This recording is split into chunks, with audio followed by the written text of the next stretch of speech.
Praise the lord. ప్రభువైన యేసుక్రీస్తు నామమున ఈ కార్యక్రమాన్ని వీక్షిస్తున్న మీ అందరికీ శుభములు తెలియజేస్తూ ఉన్నాను. విజన్ క్యూటీ ఫెలోషిప్ వారి యేసుతో ఏకాంత సమయం ఈ క్వైట్ టైం కార్యక్రమములకు మిమ్మల్ని ప్రేమతో ఆహ్వానిస్తున్నాను. దేవుడు తన కృపతో మనందరినీ ఈ సంవత్సరంలో గత 6 నెలలు కాపాడి ఉన్నాడు. ఈ యొక్క 7వ నెల జూలై మాసంలో దేవుడు మనల్ని ప్రవేశింపచేసినందుకై దేవునికి వందనాలు తెలియజేస్తూ ఉన్నాను. మనం ఈ యొక్క జూలై నెల 1వ తేదీ నుండి ఇర్మియా గ్రంథం నుండి ధ్యానాలు ప్రారంభించుకున్నాం. ఈరోజు మన ధ్యానం నిమిత్తమై ఏర్పాటు చేయబడిన లేఖన భాగము ఇర్మియా గ్రంథము 27వ అధ్యాయము 1-11 వచనాలు. ముందుగా ఈ భాగంలోనూ మనం 4వ వచనం నుండి 8వ వచనం వరకు చదువుకుందాం. మరియు ఆ దూతలు తమ యజమానులకు తెలియచేయవలనని ఈ ఆజ్ఞ వారితో చెప్పుము. మీరు మీ యజమానులకు తెలియచేయవలనని సైన్యములకు అధిపతి అయిన ఇశ్రాయేలు దేవుడు సెలవిచ్చినదేమనగా, అధిక బలము చేతను చాచిన బాహు చేతను భూమి మీదనున్న నరులను జంతువులను నేనే సృజించి ఎవరికిచ్చుట న్యాయమని నాకు తోచునో వారికే ఇచ్చుచున్నాను. ఇప్పుడైతే దేశములన్నిటిను నా దాసుడగు బబులోను రాజైన నెబుకద్నెజరు వశము చేయుచున్నాను. అతన్ని సేవించుటకై భూజంతువులను కూడా అతని వశము చేయుచున్నాను. అతని స్వదేశమునకు కాలం వచ్చు వరకు సమస్త జనులు అతనికిని అతని కుమారునికిని అతని కుమారుని కుమారునికిని దాసులయ్యుందురు. ఆ కాలము రాగా బహుజనముల మహారాజులు అతని చేత దాస్యము చేయించుకొందురు. ఏ జనము ఏ రాజ్యము బబులోను రాజైన నెబుకద్నెజరునకు దాస్యము చేయనొల్లక బబులోను రాజు యొక్క కాడిని తన మెడ మీద పెట్టుకొనదో దానిని నేను అతని చేత బొత్తిగా నాశనము చేయించే వరకు ఆ జనమును ఖడ్గం చేతను క్షామం చేతను తెగులు చేతను శిక్షించదను. ఇదే యెహోవా వాక్కు.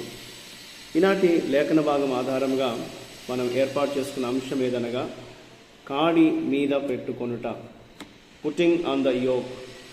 నేటి వాక్య భాగం యొక్క సారాంశాన్ని మనం గమనించినట్లయితే, కానానులో ఉన్న 5 రాజులు మరియు యూదా రాజైన సిద్కియా బబులోనుకు వ్యతిరేకంగా కుట్ర చేయడానికి యెరూషలేములో సమావేశమయ్యారు. ఇర్మియా ఈ సమావేశానికి వెళ్ళి సిద్కియా మెడ మీద కాడి పెట్టాడు మరియు దేవుని వాక్యాన్ని అతనికి తెలియచేశాడు.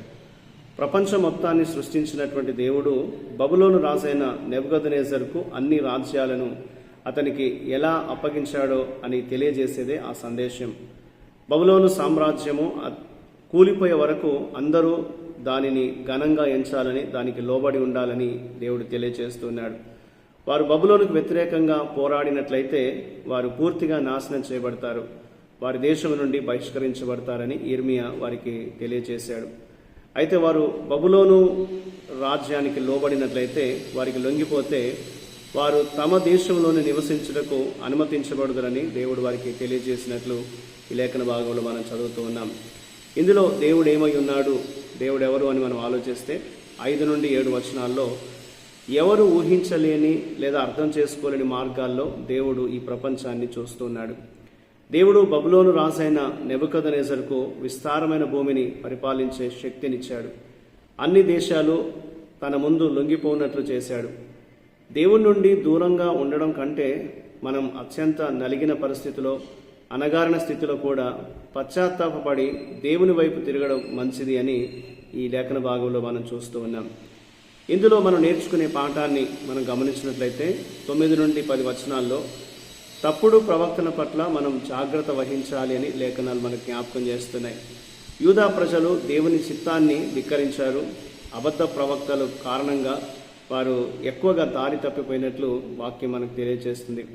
అలాంటి ప్రవక్తలు పాపానికి వ్యతిరేకంగా దేవుని తీర్పును ప్రకటించే మాటలను విడిచిపెట్టారు. వారు అభివృద్ధిని గురించి మాత్రమే బోధించిన వారుగా ఉన్నట్లు వాక్యంలో మనం చూస్తాం. తప్పుడు ఆశలు కలిగించేటువంటి మాటలు అవి విషపూరితమైనటువంటివి. కాబట్టి అబద్ధాల నుండి సత్యాన్ని క్రమబద్ధీకరించగలిగేలాగా వివేచన గల చెవులను మనం కలిగి ఉండాలి, గ్రహించగలిగే మనస్సు మనకు ఉండాలి అనేది దేవుడు మనకి లేఖనం ద్వారా జ్ఞాపకం చేస్తూ ఉంటున్నాడు. దేవుడు మన పట్ల ఎలాంటి ప్రణాళిక ఆయన కలిగి ఉన్నాడో దానికి అనుకూలంగా మన జీవితాలు ఉండునట్లుగా మనం చూసుకోవాలనేది దేవుడు మనకి లేఖనం ద్వారా జ్ఞాపకం చేస్తూ ఉంటున్నాడు.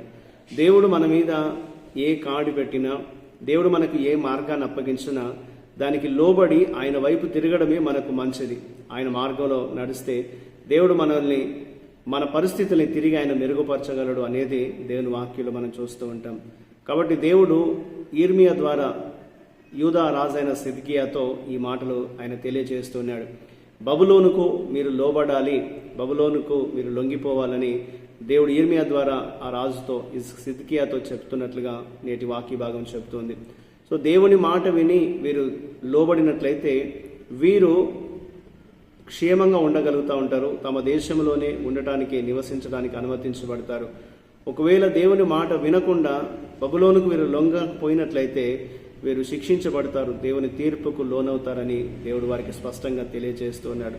కాబట్టి మనము అసత్యమైన మాటల్ని, అబద్ధపు మాటల్ని నమ్మడం కంటే దేవుని మాటల్ని విశ్వసించి ఆయన బలిష్టమైన చేతి క్రింద మనం లోబడి ఉన్నట్లయితే దేవుడు మన జీవితాల్ని ఆయన కృప ద్వారా నడిపిస్తాడు అనేది దేవుడు మనకి లేఖనం ద్వారా జ్ఞాపకం చేస్తున్నాడు. ఆ రీతిగా దేవుడు మన అనుదిన జీవితాల్లో తోడుగా ఉండి తన చిత్తాన్ని బట్టి నడిపించడానికి, దేవుని సహాయం మనకు దేవుడు ఎల్లప్పుడూ అందించడానికి దేవునికి మనం ప్రార్థన చేద్దాం. మా ప్రియమైన పరలోకపు దేవా, నీకు వందనాలు. దేవా, మా జీవితాల్లో కొన్ని పరిస్థితులు అర్థం చేసుకోవడానికి లేదా అంగీకరించడానికి కష్టతరంగా ఉన్నప్పటికీ ఆ వాస్తవికతల మధ్య మేము నీపైన విశ్వాసం ఉంచి ప్రభా, ఈ విశ్వాసమందు బలంగా నిలబడడానికి మాకు సహాయం చేయండి. నీ కృప ద్వారా మమ్మల్ని నడిపించమని, నీ సహాయంతో నడిపించమని యేసుక్రీస్తు నామమున ప్రార్థిస్తున్నాను తండ్రి. ఆమేన్. ప్రియులారా, మీరు సమయం తీసుకొని ఈ యొక్క వాక్య ధ్యానం విన్నందుకు మీకు ప్రత్యేక వందనాలు. ప్రతిరోజు మీకు అందించబడుతున్న ఈ అనుదిన ధ్యానాలు మీకు మేలుకరంగా ఉన్నట్లయితే మీ యొక్క అనుభవాల్ని మాతో పంచుకోవాలని కోరుతున్నాను. ప్రభు కృప మనకెల్లప్పుడూ తోడయుండి నడిపించును గాక. ఆమేన్.